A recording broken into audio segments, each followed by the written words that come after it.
ಅಂದರೆ ಇದು ಪ್ಯಾಲೆಸ್ಟೈನು ಇಸ್ರೇಲ್ ಮಧ್ಯೆ ನಡೀತಾ ಇರೋ ಗದ್ದಲ ಅವ್ರವ್ರ ಬಗೆಹರಿಸ್ಕೊಳ್ಳಿ ಅನ್ನೋ ಭಾವನೆ ಬರೋದಿಲ್ಲ.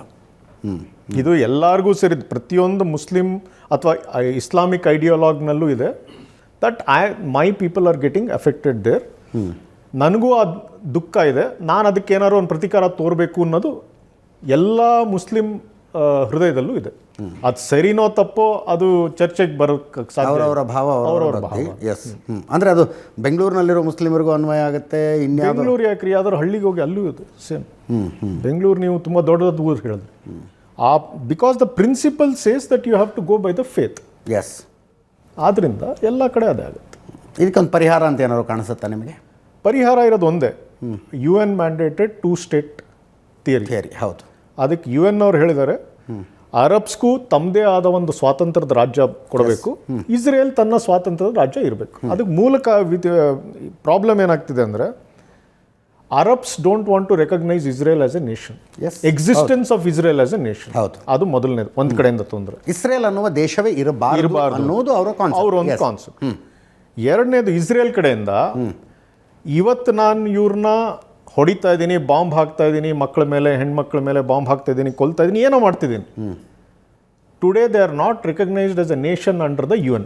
ಹೌದು. ನಾಳೆ ಅವ್ರೇನಾದರೂ ಒಂದು ದೇಶ ಅಂತ ಆದರೆ ಅವ್ರಿಗೊಂದು ಸೇನೆ ಬರುತ್ತೆ, ಅವ್ರಿಗೊಂದು ಲೀಗಲ್ ಆದ ಒಂದು ಫ್ರೇಮ್ವರ್ಕ್ ಬರುತ್ತೆ. ಹೌದು. ಸೊ ನಾಳೆ ಅವ್ರು ಹೋಗಿ ಏನಾದ್ರು ಬಾಂಬ್ ಹಾಕಿದಲ್ಲಿ ಒಂದು ದೇಶದ ವಿರುದ್ಧ ಬಾಂಬ್ ಹಾಕ್ದಂಗೆ ಆಗುತ್ತೆ. So the legal ramifications are totally different. Correct. So Israel is not willing to do this and Arabs are not willing to recognise Israel as a state. So it's parallel lines ಹೋಗ್ತಾ ಇದೆ. So ಅಲ್ಲಿಗೆ ಈ ಸಮಸ್ಯೆಗೆ ಪರಿಹಾರ ಇಲ್ಲ ಆಗುತ್ತೆ. ಯಾಕೆ ಅಂದರೆ ಈ ಥರ ಒಂದು ದಾರಿಲಿ ಹೋಗ್ಬೇಕಾದ್ರೆ ಯಾರೋ some politician has to come to break the lock jam. ಬರ್ತಾರೆ. ಈಗ ಸದ್ಯಕ್ಕೆ ನೆತನ್ಯಾಹು ಅವ್ರ ಕೈಲಿ ಆಗಲ್ಲ, ಬಿಕಾಸ್ ಹಿ ಹಸ್ taken A very hard stance. Next ಬರೋರು ಪ್ರಾಯಶಃ ತಗೋಬೋದು. ಏನು ಸಾಫ್ಟ್ ಸ್ಟ್ಯಾಂಡ್ ತೆಗೆದುಕೊಳ್ಳೋದಕ್ಕಾಗುತ್ತೆ? ಉದಾಹರಣೆಗೆ ನಾನೊಂದು ದೇಶದ ಪ್ರಜೆಯಪ್ಪ, ನಿನ್ನ ದೇಶವೇ ಇರುಕೂಡ್ದು ಅಂತ ಅಕ್ಕಪಕ್ಕದವ್ರು ನಿರ್ಧಾರ ತೆಗೆದುಕೊಂಡು ಬಿಟ್ರೆ there is no option for peaceful coexistence ಅನ್ನುವಂಥ ವಾತಾವರಣ ನಿರ್ಮಾಣ ಆಗಿಬಿಟ್ರೆ ಸಮಸ್ಯೆಗೆ ಏನು ಪರಿಹಾರ ಅಂತ?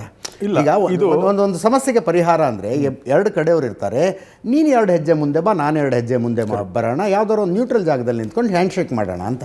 ಅದು ಪರಿಹಾರ.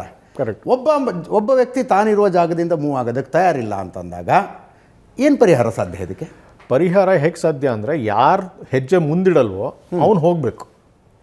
ಯಾಕೆ ಒಂದು ಉದಾಹರಣೆ ಕೊಡ್ತೀನಿ. ಇಸ್ರೇಲ್ನ ನಾವು ಅಂದ್ಕೊಳ್ಳೋದು ಇಟ್ಸ್ ಎ ಜೂಯಿಶ್ ಸ್ಟೇಟ್ ಅಂತ. ಹೌದು. ಅದು ಒಂದು ನೆರೇಟಿವ್ ಅಷ್ಟೇ.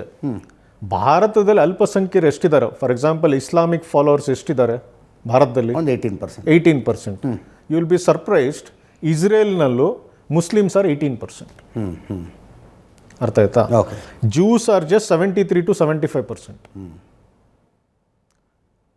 So it is not that and they are not ಅಲ್ಲಿ ಮುಸ್ಲಿಮ್ಸ್ ಯಾರಿದ್ದಾರೆ ಅಥವಾ ಇಸ್ಲಾಮಿಕ್ ಫಾಲೋವರ್ಸ್ ಯಾರಿದ್ದಾರೆ ಇಸ್ರೇಲ್ನಲ್ಲಿ, ಅವ್ರ ಮೇಲೆ ಏನು ಧೋರಣೆ ಆಗ್ತಿಲ್ಲ ನಮಗೆ ಗೊತ್ತಿರೋ ಹಂಗೆ. ಅಲ್ಲ, ನಾನು ಓಡಾಡಿದ್ದೀನಿ. ನೀವು ಓಡಾಡಿದ್ದೀರಾ? ನೀವು ಟೆಲ್ ಅವೀವು, ಜೆರುಸಲಮ್ನಲ್ಲಿ ಓಡಾಡಿದ್ರೆ ಅಲ್ಲಿ ಮಸೀದಿಗಳಿದ್ದಾವೆ, ಪ್ರಾರ್ಥನೆಗಳು ನಡೀತಿರ್ತವೆ.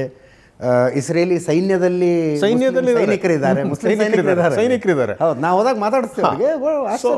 ಸೊ ಹಾಗಾಗಿ ಇಸ್ರೇಲ್ ಸೊಸೈಟಿನಲ್ಲೇ ಒಂದು 18% ಇಸ್ಲಾಮಿಕ್ ಫಾಲೋವರ್ಸ್. 12-13% ಅಂತ ನನ್ನ ಲೆಕ್ಕ. 10 million is the population of Israel.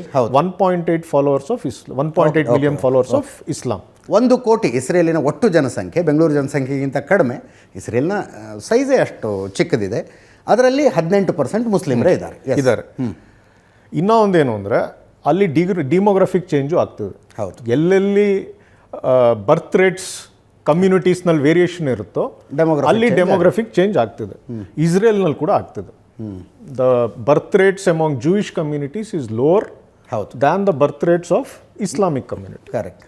So ಹಾಗಾಗಿ if you give it 10, 15, 20 years, that 18% is sure to go up. ಆಯಿತಾ? ಅದು ಒಂದು ಕಡೆ. ಎರಡನೇ ಕಡೆ ಏನು ಅಂದರೆ, ಈಗ ನಾವು ಜರ್ಮನಿ ಅಥವಾ ಫ್ರಾನ್ಸನ್ನು ತಗೊಳ್ಳೋಣ. ಎರಡು ವಿಶ್ವದ ಆಡಿದ್ವು. ಹೌದು. 2 ವಿಶ್ವದಲ್ಲೂ ಒಬ್ರು ಸರಿಪಾಟಿ ಇದ್ದರು, ಬಟ್ ಈಗ ಇಬ್ಬರು ಜೊತೆಗಿದಾರಲ್ಲ. ಕರೆಕ್ಟ್. ಸೊ ಒಂದು ದೇಶ ಇನ್ನೊಂದು ದೇಶದ ಜೊತೆ ಯುದ್ಧ ಅಥವಾ ಒಂದು ಘರ್ಷಣೆ ಆಗ್ತಿದೆ ಅಂದರೆ ಮುಂದೆ ಸರಿ ಹೋಗಲ್ಲ ಅನ್ನೋದಲ್ಲ, ಅದಕ್ಕೆ ಸರಿ ಹೋಗೋಕೆ ಒಂದು ಟೈಮ್ ಬೇಕು, ಅದಕ್ಕೆ ಸರಿಯಾದ ಒಂದು ನಾಯಕರು ಬೇಕು. ಸದ್ಯಕ್ಕೆ ನಮ್ಗೆ ಆ ನಾಯಕರು ಕಾಣ್ತಿಲ್ಲ. ಓಕೆ, ಮುಂದೆ ಆ ನಾಯಕರು ಬರ್ತಾರೋ ಇಲ್ವೋ ಅದು ನಮ್ಗೆ ಗೊತ್ತಿಲ್ಲ. ಬರ್ತಾರೆ ಅಂತ ನಾವು ಅನ್ಕೋಬೇಕು.